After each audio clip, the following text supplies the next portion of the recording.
Bonjour à vous, j'espère que vous allez bien. Rappelez-vous, depuis quelque temps, depuis 2 ans, tout ce que vous voyez aujourd'hui, concernant, que le monde tourne dans une autre rotation, plutôt à droite, de plus en plus. Et je vous avais parlé que je voyais des cellules dormantes qui commençaient à se à naître en France, qui vont commencer à créer, des conflits, des confusions dans le peuple français. Et je parlais de beaucoup de cellules dormantes.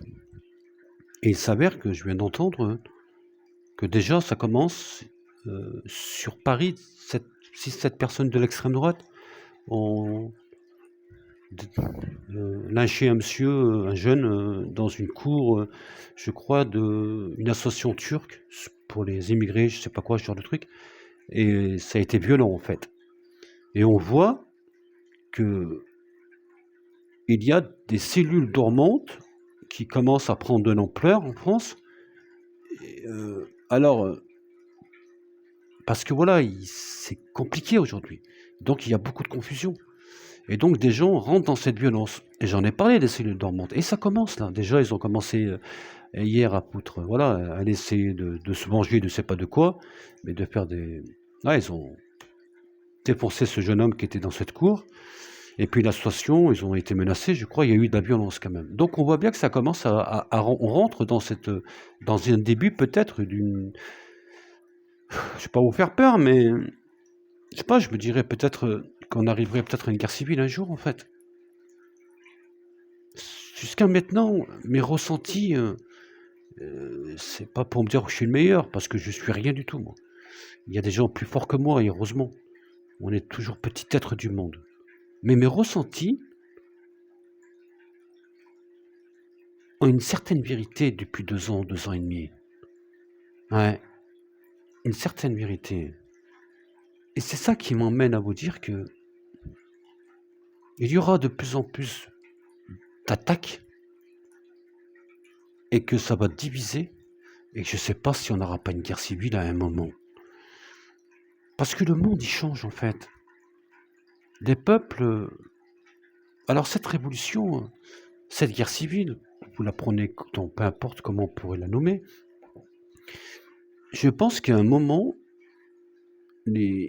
comment dire, les institutions, nos bases de nos libertés, de notre sécurité, de notre santé, tout ça, pourrait être mis à mal par rapport à si ça se déstabilise comme ça. Mais j'ai l'impression qu'il se passe quelque chose derrière les rideaux. En France, ouais, donc je vois beaucoup d'attaques, ce genre de trucs, beaucoup de choses comme ça. Comme j'ai parlé, mes ressentis, généralement, ils me trompent pas en fait. Et je crois qu'on arrivera à ça. Est-ce que cette, cet emballement sur cette violence, sur cette vengeance, sur ce que vous voulez, pourra à un moment se calmer à un moment? Parce que ça va prendre de l'ampleur cette affaire. Là, je vous en parlerai plus tard, mais commençons par voir ce qui se passe, parce que c'est ce qui se passe. Nous rentrons dans une. Je pense qu'il est en train de naître un début de guerre civile en France. C'est ce que j'en ressens. Et là, on n'est pas dans les. Par rapport au boulot, par rapport à si. Il y a quelque chose qui se. C'est pas bon en fait, ça pue en fait. Ça pue la violence, ça pue beaucoup de choses qui peuvent se passer, ou peut-être il y aura peut-être des morts aussi. Hein. Mais un pays qui se divise par rapport voilà, à des idées très extrêmes peuvent emmener à des meurtres, à des attentats, à des choses comme ça en fait. Et c'est ce qui me fait peur en France. Dans ce domaine de ce que j'en ressentais, de cette ambiance en fait. Après, tout le monde est sûr que M. Bayrou ne va pas démissionner.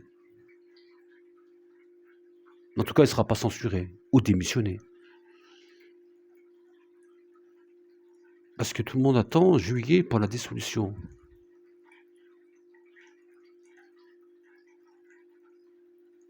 J'ai pas l'impression qu'il va y rester, M. Bayrou. Malgré de ce que j'entends. Je le ressens comme ça, en fait. Est-ce qu'il ne nous cacherait pas des choses? Rappelez-vous, je vous l'ai dit il n'y a pas longtemps, il y a quelques semaines, je vous avais dit, il y aura un scandale au gouvernement de M. Bayrou, je ne sais pas si ce sera un ministre ou le Premier ministre, et ça amènera à fragiliser ce gouvernement, et il se passera quelque chose par rapport à ça. Moi, pour moi, je dis que il se passe quelque chose. Est-ce que... M. Bayrou, j'ai l'impression qu'il y a un truc qui ne va pas, en fait. Comme si les choses nous étaient cachées, quelque chose qui sera dévoilé encore plus. Je pense que M. Bayrou, je peux me tromper, hein, mais je pense que M. Bayrou, il ne pourra pas tenir, en fait. Il ne pourra pas tenir. Non, je ne crois pas, en tout cas. Je ne comprends pas. Comment dire? Comment il a pu être... Comment il est toujours là, en fait? Par rapport à ce scandale, quand même. C'est un scandale. Il est au courant de beaucoup de choses, M. Bayrou. Est-ce que ça ne va pas emmener par rapport aux Américains ce qui se passe en Angleterre par rapport à l'enquête au Parlement en Angleterre sur la pédocriminalité? Voilà, j'ai pu le dire, pédocriminalité. Ah, ça ne me rappelle plus, voilà, c'est bon. La pédocriminalité. Bref, je ne me rappelle plus. Oh, quelle histoire, monsieur Mi. J'ai l'impression que la pédophilie, il y a beaucoup de têtes qui vont tomber, en fait. Moi, je suis au courant de plein de choses. Moi, j'ai des gens qui m'appellent et qui me disent, bien sûr qu'il y a la pédophilie énorme en France. C'était terrible, en fait. Et souvent, c'est des gens très haut placés. Hein. Eh oui. Et j'en sais des choses. Hein. Et j'en ai entendu. Hein. Et ces personnes que j'ai entendu parler de ça, on portait plainte, on fait des procédures. Et donc, la pédophilie, c'est comme l'inceste, ça doit être vraiment puni gravement. Mais ça doit être... Maintenant, on doit parler, les gens doivent parler, en fait. C'est le moment de parler, de dire ce que vous en ressentez de tout ça, de ce que vous avez souffert de ça. Mais il faut les faire tomber, ces pédophiles, en fait. Toutes ces personnes qui touchent aux petits, aux enfants, comme ça. Et j'espère que... Moi, je ne suis pas pro-Trump, je ne suis rien du tout, moi. Mais je trouve que Trump, dans ce qu'il fait, bon, il y a du bon et du pas bon. Hein. Mais dans le bon, c'est qu'il réveille les consciences, en fait. Il réveille les consciences sur les libertés, sur notre façon de vivre, sur ce que nous sommes, sur ce que nous devons exprimer, sans nous interdire de parler. J'ai trouvé ce discours qui a été fait, c'est une grande claque pour l'Europe, mais c'est une réalité de la vie, c'est ce que nous vivons tous. Quoi qu'ils en disent l'Europe, qui ne sont pas d'accord en disant, mais non, l'Europe est libre, les individus sont libres. Je suis désolé, si on aurait été libre, on n'aurait pas été confinés. Donc, il faut arrêter de dire des conneries, en fait. Non, l'Europe a été trop loin, en fait. Elle nous a allumés, en fait.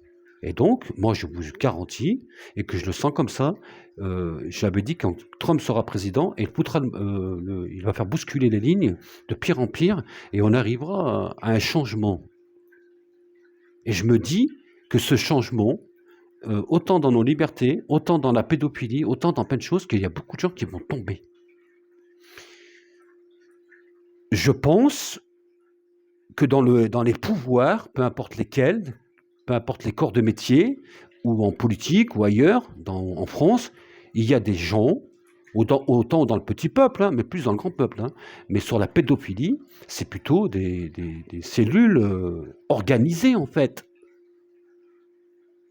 Et il y en a, mais on ne le dit pas, et c'est caché. Regardez l'affaire... je ne sais plus comment ça s'appelle, cette affaire Baca, je ne sais plus quoi, du collège où Bayrou était président du conseil général. Et à l'époque, juste après ou avant, juste après, je crois, il était du ministre de l'Éducation. C'est quand même bizarre que toutes ces fonctions ne lui permettent pas d'être renseigné. Et je pense, voilà, c'est ça que je comprends pas, en fait. Donc, je dis que dans ce système de pédophilie, il y a des cellules qui sont bien organisées et qui s'aident entre eux, en fait. Vous voyez? Ils s'aident entre eux. Bah écoute, dis pas ça, je fais ça pour toi, et comme ça, tu n'auras pas de problème, parce que je sais que toi aussi, tu es pédophile, et toi aussi, tu l'es, donc on va s'arranger entre nous, en fait. Et c'est ça qui me fait peur, ce qui me dérange. Donc je pense que nous arrivons dans un cycle où il y a des révélations par rapport à la pédophilie, l'inceste aussi, mais plutôt la pédophilie, parce que l'inceste, c'est dans le foyer de la maison. C'est ça, c'est dur d'un gamin qui vit ça, de le dire à l'école. Et ben, je sais pas si tu m'entends. Si tu m'entends, il faut le dire, il faut dénoncer tout ça. Parce que tu ne dois pas subir ça, en fait.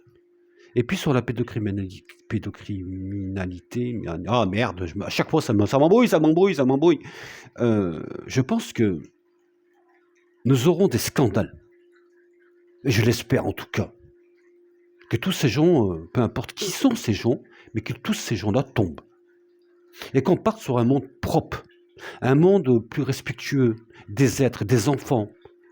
Et puis un monde régulé dans le bon sens, pas dans l'obscur. Et puis que faire tomber tout ça en fait, parce que quelque part c'est une mafia en fait. Eh oui, c'est une mafia maquillée, mais c'est un peu ça. Vous savez, souvent ce que nous voyons, ce n'est pas la vérité.